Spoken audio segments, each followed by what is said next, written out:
Paano ma-recover ang MPIN ng eGovPH account natin?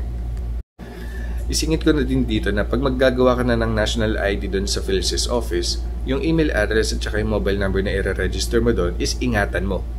Pag kunwari, nagpagawa ka na ng national ID nung bakasyon mo, dalhin mo yung mobile number mo sa Saudi. Tapos yung email address na ilalagay mo doon is ingatan mo na. Kaya huwag mong kakalimutan yung password, ilink mo yung Philippine mobile number mo doon sa Gmail account mo para in case na makalimutan mo naman yung password ng Gmail account mo is madaling ma-recover. Next, sa paggawa naman ng eGovPH account, pag ni-register mo dito yung email address na nakaregister dun sa PhilSys, lilitaw yung digital national ID mo dito. So tuloy na tayo sa pag-forgot ng MPIN ng eGovPH account. So sa homepage ng eGovPH app, itap natin ang Forgot MPIN. May papasok lang na OTP dyan sa roaming SIM mo. Kaya lagi ko sinasabi sa mga past videos ko, dali mo yung Philippine SIM card mo para once na kunwari nakalimutan mo yung password ng mga bank accounts mo, mga Philippine apps, is mare-recover pa rin natin dahil mare-receive mo pa rin yung mga OTP na nakaregister sa mga apps na yan.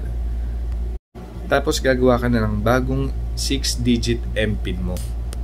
Ulitin mo lang dito. Ayan, so napalitan na natin ng bagong MPIN ang eGovPH account natin. Tapos lilitaw na yung homepage ng eGovPH account mo. Dito sa ilalim, makikita mo yung paggawa ng e-travel. So pag magbabakasyon ka ulit sa Pinas o kaya pabalik ng Saudi, so dito natin gagawin yung mga e-travel documents natin.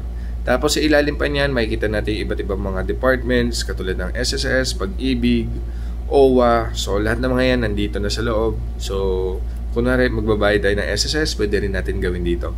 Or even yung Pag-ibig. Ito yung paboritong parte ko ng eGovPH account.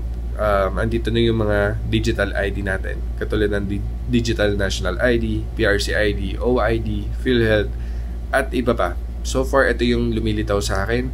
So, dito sa National ID, considered valid ID siya. So, when it comes sa pag-register sa mga Philippine banks, pwede natin gamitin yung digital ID natin dito.